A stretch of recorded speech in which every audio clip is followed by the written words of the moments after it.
বন্ধুদের সঙ্গে আড্ডা দিচ্ছেন, কেউ এলাকায় ঘুরে ঘুরে বেরিয়েছেন, কেউ আবার পুজো দিলেন মন্দিরে। দ্বিতীয় দফা নির্বাচনের আগের দিন নানা মুডে প্রার্থীরা। ভোট যুদ্ধের আগে কি চাপা টেনশন কাজ করছে নাকি আত্মবিশ্বাস ভরপুর? খোঁজ নিল জি 24 ঘন্টা, দেখাবো।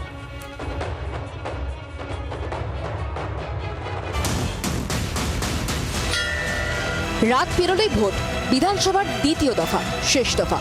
তার আগে নানা মুডে প্রার্থীরা। কেউ দলবল নিয়ে এলাকায় ঘুরছেন, কেউ পার্টি অফিসে বসে আড্ডা দিচ্ছেন, কেউ আবার পুজো দিচ্ছেন কালী মন্দিরে।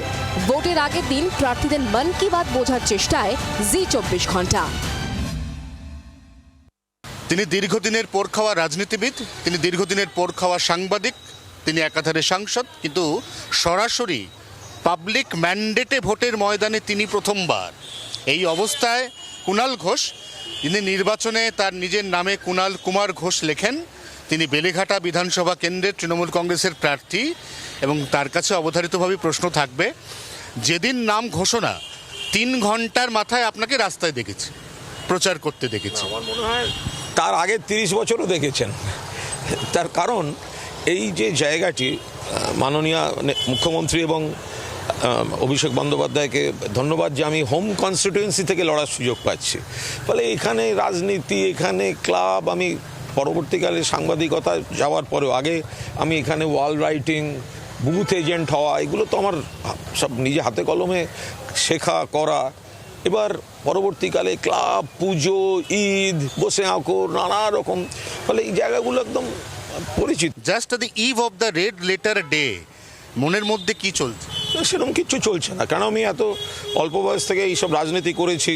কখনো পুরো ভোট, কখনো বিধানসভার ভোট, কখনো লোকসভার ভোট, আমরা তো এই ভোটগুলোই করেছি।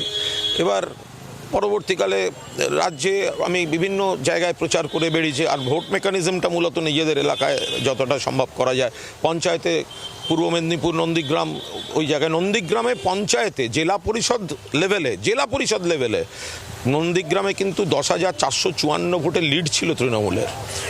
ফলে একদম ঠিকঠাক যে হ্যাঁ, তবে একটা প্রার্থী তো, ফলে সেখানে নিশ্চিতভাবে খানিকটা সকলকে সঙ্গে নিয়ে একটা সমন্বয় রেখে একসঙ্গে চলার একটা দায়িত্ব নিশ্চিতভাবে সেটা নজর রেখে করছি। মানিকতলা বিধানসভা কেন্দ্রের বিজেপির হেভিওয়েট প্রার্থী তাপস রায় একটানা প্রায় 1 মাস প্রচার যুদ্ধে সামিল। প্রচার শেষ, আজ রিল্যাক্স, কাল রেড লেটার ডে। তাপসদা, কি চলছে মনের মধ্যে? আপনি মায়ের দরবারে। হ্যাঁ, মায়ের দরবারে তো প্রতিদিন আমরা মায়ের দরবারে প্রতিদিন 365 দিন। লোক দেখানো নয়, আর নির্বাচনের সময় নয়, কোনো টেনশন না। টেনশন তো দেবার জন্যে, টেনশন তো নেবার জন্যে নয়। ওই তো সর্বনাশ। ব্যাপারটা হলো কি, বাংলার মেয়ে পশ্চিমবাংলা মানুষ দেখছে, আর মানিকতলার মেয়েও, মানিকতলার মানুষ অলরেডি বুঝে নিয়েছে। এটা তো আমার প্রথম নির্বাচন নয়, এর আগে 13টা নির্বাচন লড়েছে, এটা 14তম। তো সুতরাং ওই সমস্ত বিষয়গুলো আর আমাকে স্পর্শ করে না। কি মনে হচ্ছে মানে পশ্চিমবাংলায় বিজেপি সরকার গড়ছে, আর মানিকতলার মানুষ সিদ্ধান্ত নিয়েছে আমাকেই আশীর্বাদ। একটা ম্যারাথন প্রচার আপনাকে খুব কম সময়ের মধ্যে করতে হয়েছে সন্তোষদা। আজকে প্রচার পর্ব শেষ, কালকে জনতার ম্যান্ডেট। এই মুহূর্তে কি চলছে মনের মধ্যে? আপনি কি টেনশনে আছেন নাকি টেনশন ফ্রি আছেন? টেনশন ফ্রি, কোনো টেনশন নেই। ঈশ্বরের উপরে খুব ভরসা আছে, আর মানুষের সেবা করাটা আমার লক্ষ্য। কোনো একজনও ভোটার, আপনি এত জায়গা ঘুরে প্রচার করলেন, কোনো একজনও ভোটার এটা নিয়ে প্রশ্ন তোলেননি যে কংগ্রেসের সন্তোষ পাঠক কেন বিজেপিতে? হ্যাঁ, তুলেছে, এটা অস্বীকার করা কিছু নেই। আর আমি রাজীবজিকে, রাহুল গান্ধীকে বা আরও যারা আছে কংগ্রেসের, কোনোদিন জীবনে কাউকে গালাগাল করতে পারবো না আমি। যে আমার ভেতরে এসব নেই রাজনীতি, এই রাজনীতি করে আমি আসিনি।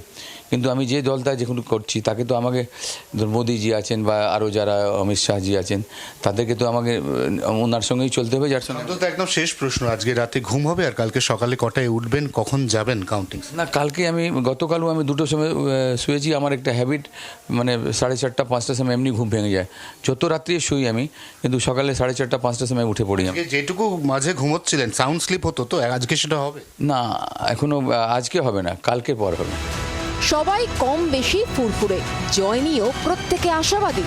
বুধবার এই মেজাজ বজায় থাকে কিনা সেটাই দেখার। ক্যামেরায় নবীনের সঙ্গে অয়নের রিপোর্ট, জি 24 ঘন্টা। বাংলার আওয়াজ, বাঙালির আবেগ, জি 24 ঘন্টা।